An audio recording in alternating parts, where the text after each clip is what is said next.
The Vacrian Empire had ruled the eastern spiral arm of the galaxy for nearly 200 years, and in that time they had conquered 47 different star systems without ever losing a single major battle. Their strategy was simple and it worked every single time. They would arrive at a new world with an overwhelming show of force, and the people living there would surrender before any real fighting could begin. Commander Zethrak stood on the bridge of his flagship called the Eternal Dominion, and he felt confident as he always did before a conquest. The holographic display in front of him showed a small blue planet orbiting a yellow star, and the humans who lived there had named it Earth. His tactical officer approached with a data tablet in her clawed hands, and she looked somewhat concerned. The humans have placed warning beacons all along their territorial boundary, and they claim that any ship crossing without permission will face immediate military action. Zethrak's mandibles clicked together in amusement because every species they had ever encountered made similar threats, and none of them had ever followed through. He asked how many warships the humans had stationed at their border, and his tactical officer checked her readings again before responding that their scouts had detected absolutely nothing. The border appeared to be completely undefended with only automated warning, satellites drifting in the darkness of space. This was typical behavior for younger civilizations who had just discovered faster than light travel, and they often tried to bluff their way out of confrontation by making empty threats. The Vacrian fleet consisted of 300 warships of various classes, and they carried enough firepower to destroy every major city on a planet in less than a day. Zethrak ordered his fleet to proceed toward the human boundary, and he expected the usual pattern to play out. First, the humans would send frantic messages begging for negotiations, and then they would offer tribute, and finally they would surrender and accept Vacrian rule. Deep beneath the mountains of Colorado on Earth itself, there was a military command center that had been built specifically for this kind of situation. Admiral Pete Carson had been in charge of Earth's defense grid for the past 12 years, and he had spent most of that time preparing for an alien invasion that many people thought would never come. Now, as he watched the Vacrian fleet approach on the holographic display, he felt a strange mixture of dread and readiness. Around him, dozens of officers worked at their stations, and the room hummed with quiet efficiency that came from years of training and drilling for this exact scenario. Lieutenant Kyle Murphy was monitoring the sensor data, and he reported that the alien fleet was not slowing down at all. They would cross the boundary in approximately 90 seconds unless they changed course immediately.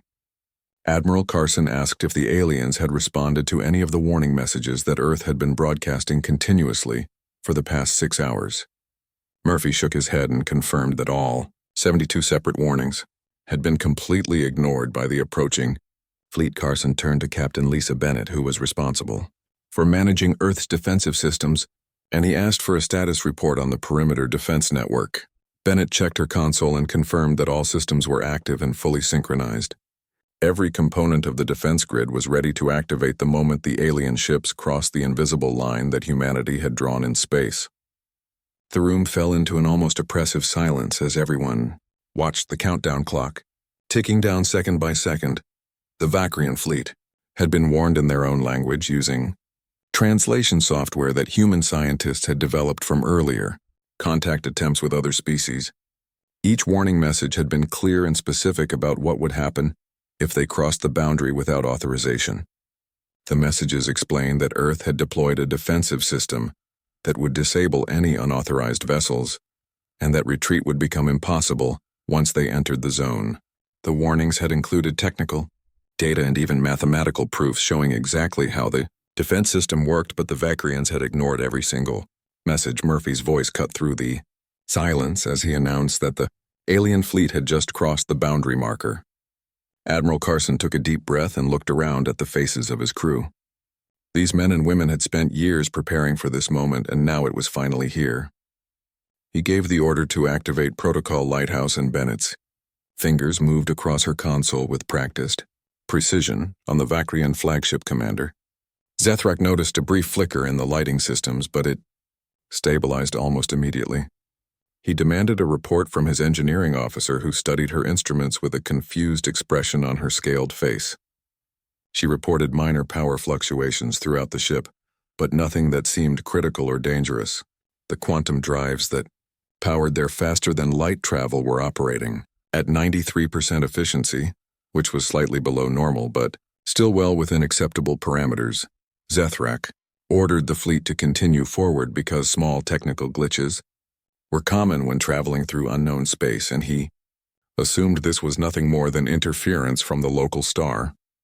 What he did not know and could not have known was that humanity had spent 30 years developing a weapon unlike anything the galaxy had ever seen before. Scientists on Earth had discovered a way to create quantum disruption, fields that could interfere with the exotic physics that all advanced alien technology relied upon. Scattered throughout the space surrounding Earth's solar system were thousands of small devices that humans called quantum mines. These devices did not explode and they did not fire weapons. Instead, they created subtle interference patterns in the quantum foam that made up the fabric of space itself. Every ship that relied on quantum field manipulation for power generation or propulsion or weapons or shields would find their systems slowly degrading the longer they stayed in the disruption field. The genius of the system was in its gradual nature. The first mine had activated automatically when the Vakrian fleet crossed the boundary, and it began broadcasting its disruption pattern. The effect was barely noticeable at first, which meant the aliens would not immediately recognize the danger they were in. Every hour that passed would trigger additional mines to activate, and each new mine would add to the cumulative effect. The Vakrian ships would slowly lose more and more capability, until they were completely helpless. Back in the command center, Admiral Carson watched as telemetry data showed the first quantum mine had activated successfully. The readings indicated that the alien ships were already experiencing minor system degradation exactly as predicted. Captain Bennett reported that all other mines in the network were on standby and ready to activate according to the programmed schedule. Lieutenant Murphy was monitoring the alien fleet's communications, and he reported that they seemed unaware of what was happening to their ships. Carson allowed himself a small smile. The Vakrians had been warned 72 times. They had been given every opportunity to turn back and avoid this fate.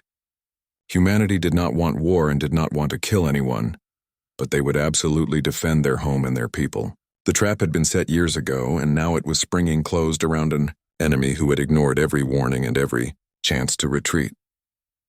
3 hours had passed since the Vakrian fleet crossed into Earth's defensive zone, and Commander Zethrak was beginning to feel genuinely concerned for the first time in his long military career. The power fluctuations that had seemed minor at first were getting worse with each passing minute, and now multiple systems across his flagship were reporting efficiency losses. His engineering officer stood at her station with all 4 of her arms working frantically across different control panels as she tried to diagnose the problem. She reported that weapons efficiency had dropped to 70% and navigation was becoming increasingly unreliable. The communication systems were experiencing intermittent failures, and even the environmental controls were showing signs of stress. Zethrak demanded to know what was causing these failures, but his engineering officer could only shake her head in frustration. It was as if space itself was fighting against their technology, and she had no explanation for how that could be possible. The commander ordered his fleet to slow down while they investigated the problem, but he quickly discovered that even this simple command was difficult to execute. Ships throughout the fleet were reporting similar issues, and some of the smaller vessels were experiencing even more severe system degradation. One frigate captain reported that his quantum drive had completely shut down and his ship was now drifting on momentum alone.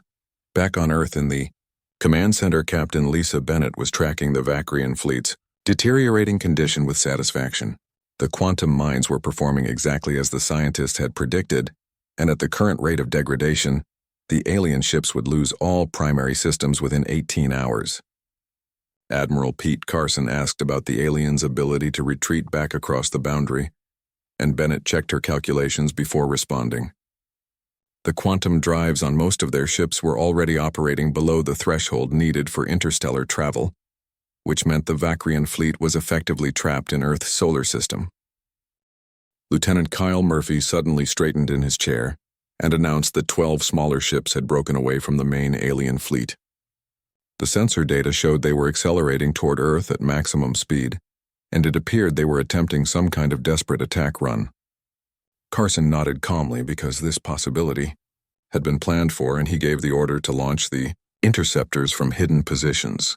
scattered throughout the asteroid belt and around the outer planets. Humanity's first line of active defense emerged into view. The interceptor ships were not particularly large or impressive-looking compared to the massive Vakrian warships, but they had been specifically designed to operate perfectly in the quantum disruption field.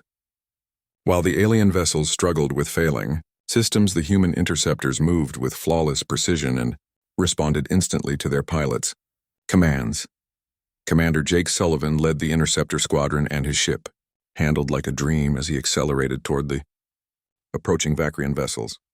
He opened a channel to his squadron and reminded them that the enemy ships were already badly wounded. All they needed to do was finish the job and prevent any of the aliens from reaching Earth. The 12 human interceptors spread out into a loose formation that would allow them to engage the enemy from multiple angles. The Vakrian scout ships opened fire first, but their weapons were operating at reduced capacity and their targeting systems were glitchy. Energy beams that should have been tight and focused instead spread out and dissipated across empty space. The human pilots dodged easily and returned fire with their own weapons, which had been designed to work independently of quantum field technology. Sullivan's first shot struck the leading Vakrian ship directly in its engine section, and the alien vessel tumbled out of control. The engagement lasted less than 20 minutes from start to finish. The 12 Vakrian ships never stood a real chance against opponents who had every advantage. Their shields flickered and failed, and their weapons fired sluggishly when they fired at all. Their maneuverability was so compromised that they moved like wounded animals trying to escape from predators. One by one, the alien ships were disabled and left, drifting in space as dead metal hulks.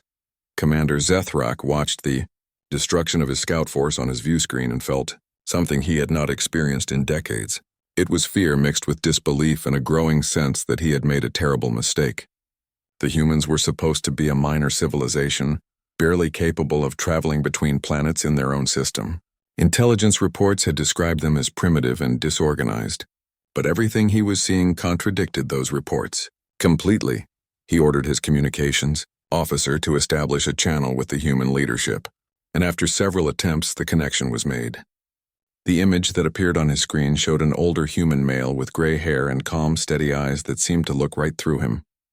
The human identified himself as Admiral Pete Carson of Earth Defense Command, and then he said 3 words that sent a chill through Zethrak's body. "You were warned." Zethrak demanded to know what the humans had done to his ships and how they had created this impossible situation. Admiral Carson explained in a calm and patient voice that the Vakrian fleet was experiencing the effects of Earth's defensive perimeter. He said that alien ships relied on quantum field manipulation for nearly every critical system, and humanity had found a way to corrupt those fields. The longer the Vakrians stayed in the disruption zone, the worse their situation would become. The Vakrian commander tried to sound authoritative as he declared that this was an act of war and that the Vakrian Empire would not tolerate such aggression. Admiral Carson leaned forward slightly, and his expression did not change as he corrected Zethrak. This was not an act of war, but rather an act of defense. The Vakrians had invaded Earth's territory after receiving 72 explicit warnings, and every single one of those warnings had explained exactly what would happen if they crossed the boundary. Carson continued speaking, and his voice remained calm, but there was steel underneath the words. He explained that the Vakrian fleet was currently trapped because their quantum drives no longer functioned properly. Their weapons were degrading by the hour, and their life support systems would begin failing within 40 hours. Zethrak had exactly 2 choices available to him. He could surrender and accept an escort out of the system in human ships that were designed to operate in the disruption field, or he could refuse and watch his entire crew die slowly in the cold darkness of space. Commander Zethrak cut the communication channel because he could not bear to continue the conversation. His pride would not allow him to surrender to a species that the Vakrian Empire had dismissed as primitive and insignificant. He ordered his remaining ships to form a combat formation and prepare for a final push toward Earth. If he was going to die here, then he would at least make the humans pay a price for their victory. But the Vakrian fleet was already dying around him. More quantum mines activated on schedule and spread the disruption field deeper into space. Ships throughout the fleet were losing power, and some had already gone completely dark. Weapon systems were offline across the entire formation, and environmental systems were beginning to fail on the older vessels. Crew members were reporting difficulty breathing as oxygen recyclers struggled to function without proper power. On Earth, Lieutenant Murphy monitored the enemy fleet's status and reported that they were attempting to form up for an attack. Life support was listed as critical on nearly half of their ships, and the aliens were running out of time.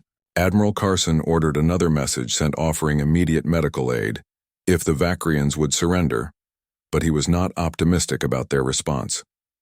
Pride had brought the aliens this far, and pride would probably kill them unless they came to their senses soon. Commander Zethrak refused to accept the message that Admiral Carson had sent offering medical assistance and surrender terms. His pride and his lifetime of military victories would not allow him to bow before a species that should have been easy prey. He stood on the bridge of his dying flagship and ordered the fleet to advance toward Earth, even though half of his ships could barely maintain formation. The crew around him worked desperately to keep critical systems functioning, but it was becoming clear that they were fighting a losing battle against an enemy they could not see or touch. The Vakrian fleet limped forward through space, and every hour brought new failures and new emergencies. Ships reported complete loss of weapon systems, and some vessels had lost all power to their shield generators. The environmental systems were failing across the fleet, and crews were being forced to wear emergency breathing gear as oxygen levels dropped. Zethrak watched his tactical display and saw his proud armada reduced to a collection of crippled vessels struggling just to stay intact. On Earth, the Defense Command Center tracked every movement of the alien fleet with cold precision. Captain Lisa Bennett reported that the Vakrians were still attempting to reach orbital range, but at their current speed, it would take them nearly 6 hours to get close enough to threaten the planet. Admiral Pete Carson asked if they had enough time to activate the second line of defense, and Bennett confirmed that the Sentinel platforms were ready and waiting. Lieutenant Kyle Murphy spoke up from his station and mentioned that several alien ships had begun venting atmosphere into space. The life support failures were accelerating faster than their models had predicted, and people were dying on those ships right now. Carson felt the weight of command settling on his shoulders, because he had the power to save those aliens if they would just accept his offer.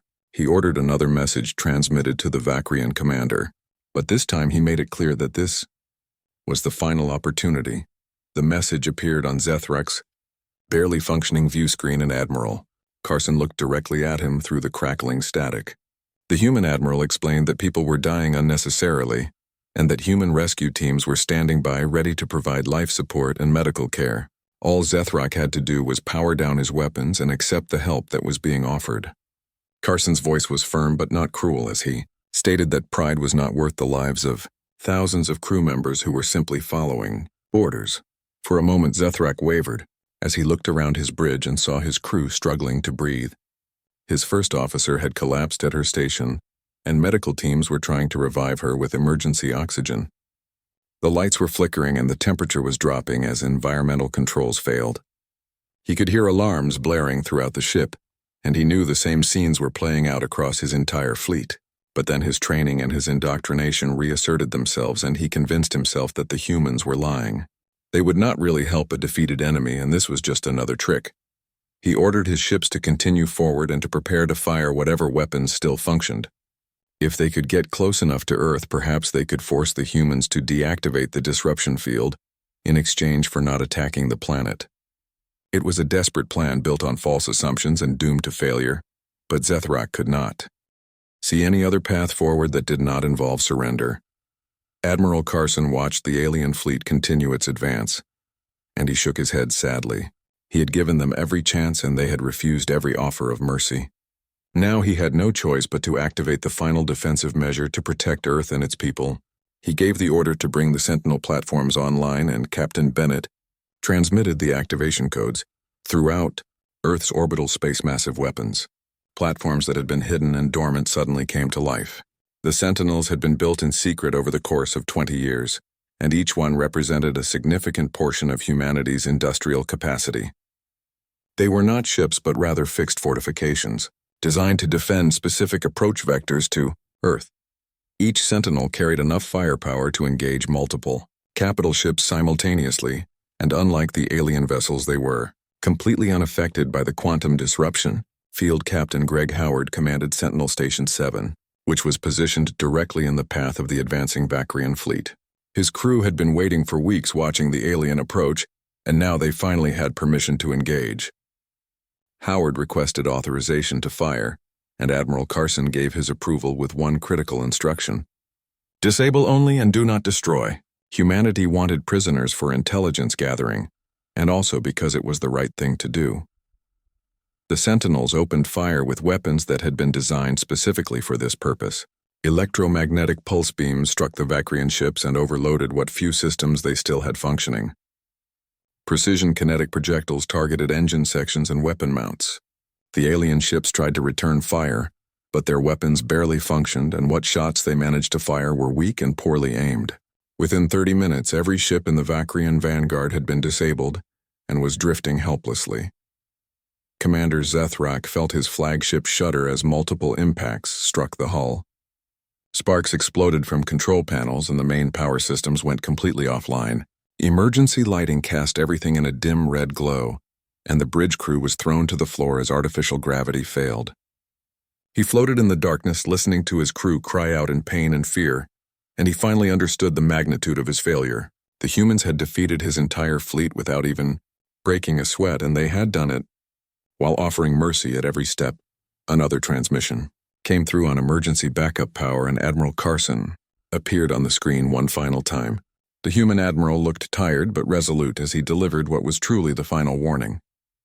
Commander Zethrak had 10 minutes to power down all remaining systems and prepare for boarding. Human rescue teams would provide life support and medical care to any survivors.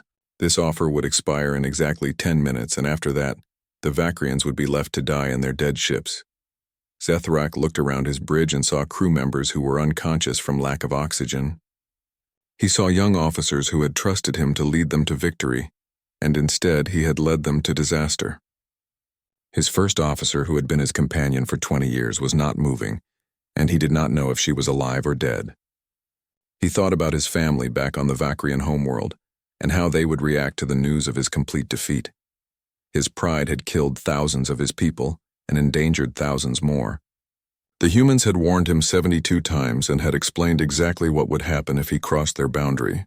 They had even offered to let him leave peacefully after he was trapped, but he had refused out of arrogance and stubbornness. Every death in his fleet was his responsibility, and his fault alone. With a voice that was barely a whisper, he ordered his communications officer to transmit the surrender signal. He told his crew to power down all weapons and prepare for human boarding parties. Around him, officers moved slowly to carry out his commands, and he could see the relief on their faces, mixed with shame at their defeat. Within minutes, similar signals began broadcasting from ships throughout the Vakrian fleet as other captains recognized that surrender was their only option.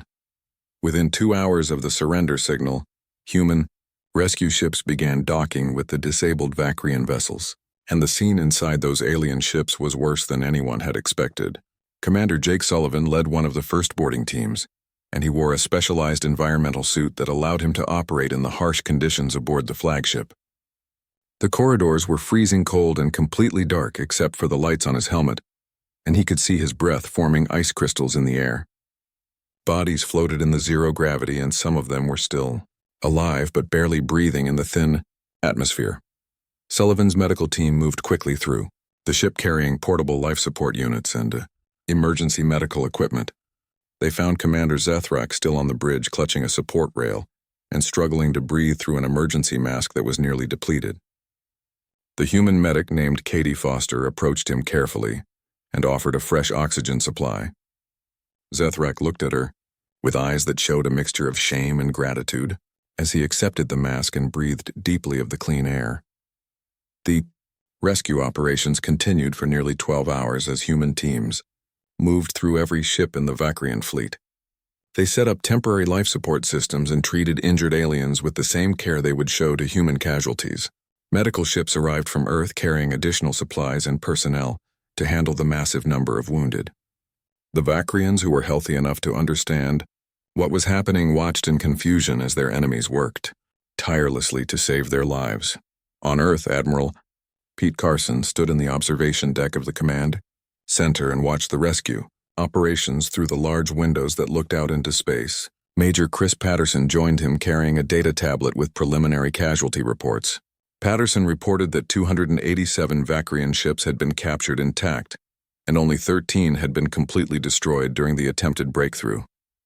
The alien casualties were heavy, with estimates suggesting that nearly 30% of their crews had died from life support, failures, or other system malfunctions.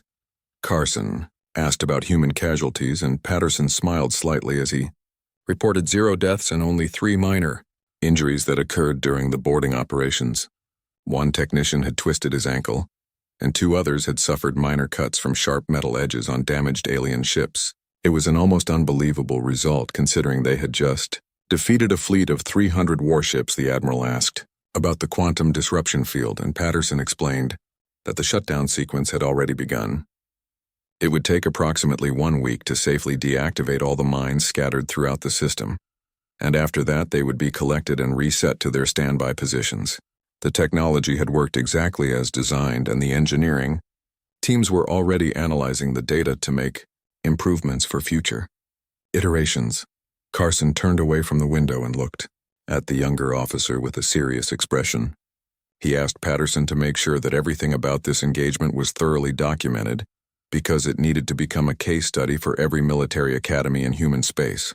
The way they had defended Earth, without unnecessary loss of life, should be the model for all future defensive operations.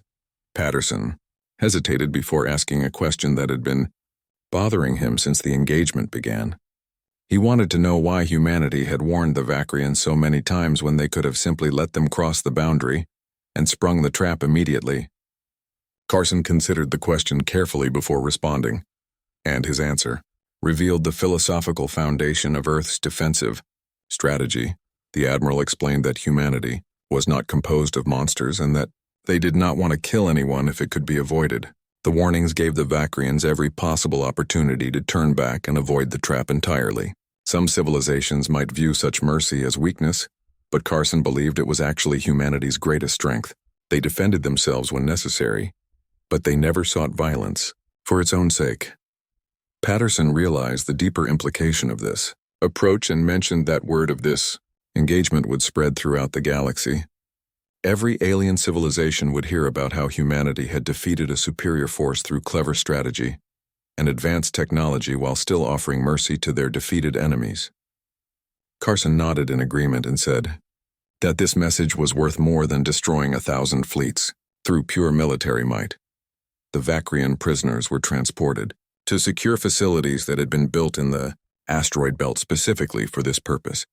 The facilities were not prisons in the traditional sense, but rather secure diplomatic holding areas where the aliens could be kept safely while negotiations took place with their home government.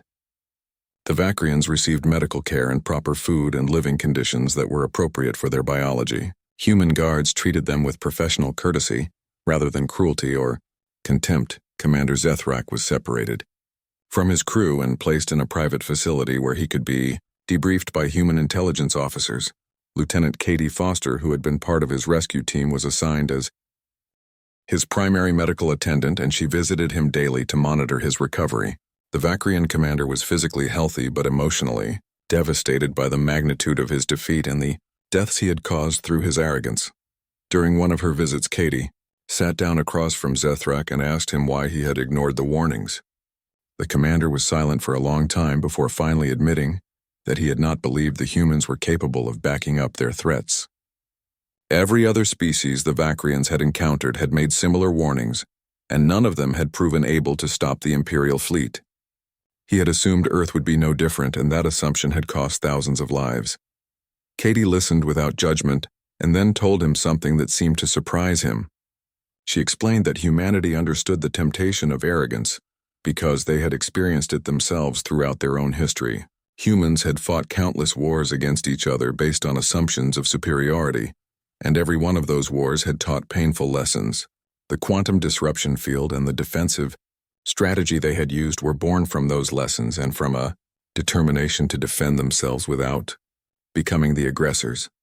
Back on the Vakrian, homeworld news of the fleet's defeat sent shockwaves through the Imperial government. The High Council convened an emergency session to determine how to respond to this unprecedented disaster.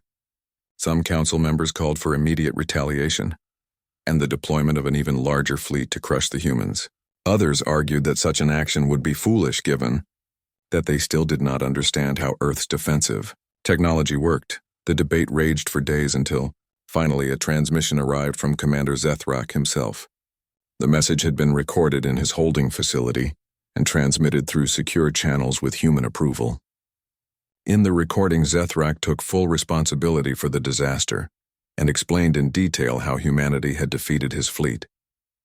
He described the quantum disruption technology and the repeated warnings he had ignored.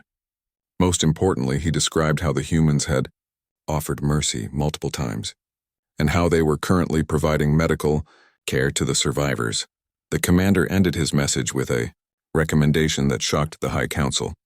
He urged them to open diplomatic relations with Earth immediately, and to treat humanity as equals rather than as potential subjects for conquest. The humans had demonstrated technological sophistication and strategic thinking that surpassed anything the Vakrian Empire possessed. More importantly, they had shown a moral framework that valued life even when dealing with enemies, Admiral.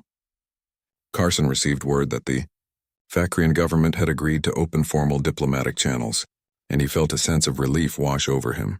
The crisis had been resolved without triggering a larger war, and humanity had proven they could defend themselves while maintaining their principles. He called a meeting with his senior staff to discuss the transition from military operations to diplomatic engagement. 6 months after the defeat of the Vakrian fleet, a gathering was called at the Galactic Council station that orbited a neutral star system, far from any claimed territory. Representatives from hundreds of different species had traveled across vast distances to attend this special session because rumors about what had happened at Earth had spread like wildfire through every corner of known space. The council chamber was massive, with seating arranged in concentric circles that allowed everyone to see the central speaking platform where witnesses would give their testimony. The Vakrian ambassador was a seasoned diplomat named Krelvan, who had replaced the previous ambassador after the military disaster. He stood at the central platform and looked out at the assembled representatives from across the galaxy. His voice was steady and clear as he began to explain what had happened to the invasion fleet and why the council needed to pay attention. He described how 300 warships had crossed into Earth territory expecting an easy conquest and instead found themselves trapped by technology unlike anything the Vakrians had ever encountered. Krelvan did not try to hide the facts or make excuses for what had happened. He explained that Commander Zethrak had ignored 72 separate warnings and had led the fleet into a trap that disabled every ship without the humans ever firing a shot in anger. The quantum disruption technology had systematically degraded every system on every ship until the Vakrians had no choice but to surrender or die. The ambassador paused and let that information sink in before continuing with the rest of the story.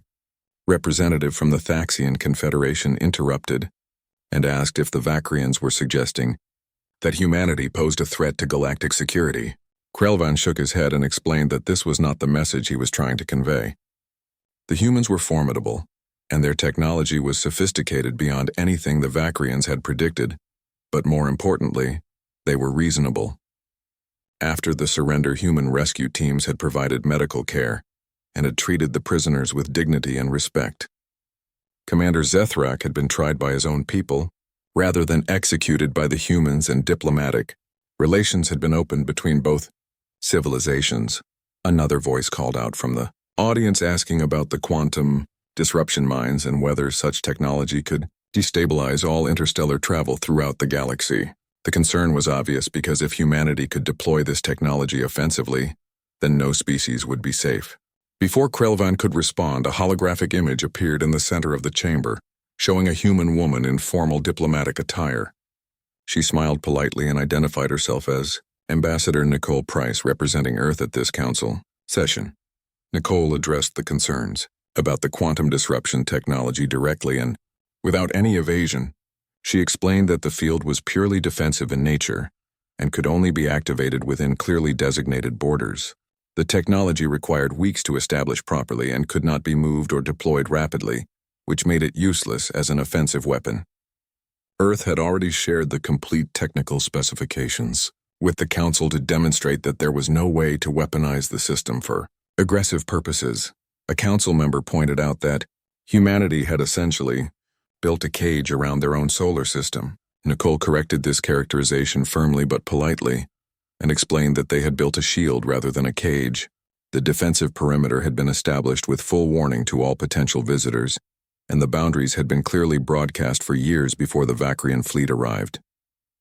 Earth had done everything possible to avoid conflict while still maintaining the ability to defend their home and their people.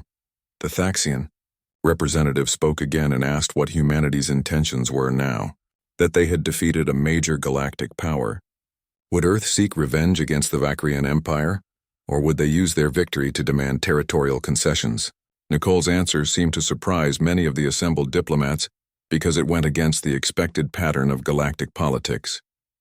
She stated clearly that Earth sought neither revenge nor territory, but rather peace and mutually beneficial trade relationships. The human ambassador explained that the Vacrian attack had been the action of one aggressive military commander rather than a reflection of their entire civilization. The new Vacrian government had proven willing to engage in honest diplomacy, and Earth had responded in kind. Both species were already working on trade agreements and cultural exchange programs that would benefit everyone involved. Nicole emphasized that Commander Zethrak had been an aberration and not representative of the Vacrian people as a whole. The council chamber filled with whispered conversations as representatives discussed this unprecedented situation among themselves. A young species had defeated an established galactic power without suffering any casualties, and then immediately extended friendship rather than seeking to exploit their victory. This kind of behavior was so unusual that many of the older species were struggling to understand the human motivation. An elder from one of the founding council species rose slowly, and her voice carried the weight of centuries of experience. She announced that the council officially recognized Earth as a sovereign system with legitimate defensive borders. Any attempt to violate those borders would be considered an act of aggression against a council-protected world and would bring diplomatic consequences. The announcement was met with a mixture of approval and concern from different parts of the chamber. Nicole bowed slightly in acknowledgement of this recognition, but then she made a statement that caught everyone off guard. She thanked the council for their recognition, but made it clear that humanity did not require protection from anyone. What Earth required was respect for their clearly marked boundaries and their right to defend themselves. Any species that respected those boundaries and approached with peaceful intentions would find humanity to be valuable allies and trading partners. Those who chose to ignore the warnings, as the Vacrians had done, would discover why the defensive perimeter existed in the first place. The diplomatic session ended shortly after, and representatives from dozens of species immediately requested private meetings with Ambassador Nicole to discuss opening formal relations with Earth. The humans had announced their presence to the galaxy not through conquest or aggressive expansion, but through a demonstration of capability combined with restraint and mercy. It was a message that resonated with many civilizations who were tired of the endless cycle of warfare and domination. In the bars and recreational facilities throughout the galactic station, the story of Earth's defense spread from species to species. Traders and merchants shared the tale with their contacts, and within days it had reached even the most remote outposts. The humans who had warned an enemy 72 times before engaging, the species that had captured an entire invasion fleet without firing a shot in anger, the civilization that had offered mercy to those who came to conquer them. Back on Earth, Admiral Pete Carson sat in his office reading reports about the diplomatic developments at the council station. Lieutenant Kyle Murphy entered carrying updated intelligence about fleet movements throughout the nearby sectors. Murphy reported that several aggressive species that had been eyeing human space with interest had suddenly redirected their attention elsewhere. It seemed that the lesson of the Vacrian fleet had been learned by those who were paying attention. Carson asked about the status of the defensive perimeter, and Murphy confirmed that it was fully operational and had been expanded based on lessons learned from the engagement. The quantum disruption network was now more sophisticated and more reliable than the original version. New mines had been deployed and the activation protocols had been refined to provide even better coverage. The Admiral leaned back in his chair and allowed himself a moment of satisfaction. The crisis had been resolved successfully, and humanity had gained respect throughout the galaxy without compromising their principles. Murphy mentioned that they were receiving diplomatic requests from 43 different species who all wanted to establish formal relations with Earth. Carson smiled and said that humanity's period of isolation was officially over, and it was time to start building an embassy that could handle the increased diplomatic traffic outside. The command center Earth continued its eternal rotation through space as it had done for billions of years. The blue planet looked peaceful and beautiful from orbit, with white clouds swirling across the surface and continents visible beneath. Around the planet and extending throughout the solar system, an invisible shield protected humanity from those who would do them harm. The quantum disruption field stood ready to defend against any threat while allowing peaceful visitors to approach without interference. The Vacrian fleet had ignored the warnings about Earth's borders, and their ships had been captured and their crews defeated. But the story did not end in tragedy because humanity had chosen mercy over vengeance. The defeated Vacrians had been saved and healed and eventually returned home to spread the word about what they had encountered. Commander Zethrak spent the rest of his life teaching young officers about the dangers of arrogance and the importance of heeding warnings. The galaxy had learned a valuable lesson from the incident at Earth. Sometimes the most powerful weapon was the one that never had to kill. Sometimes the greatest victory was the one where former enemies became friends. Humanity had shown the stars that strength and mercy could coexist, and that civilization meant defending yourself without losing your principles. The warning beacons still orbited at the edge of human space, broadcasting their messages to anyone who approached, and now every species in the galaxy knew that those warnings were not empty threats but rather honest statements of capability and intent.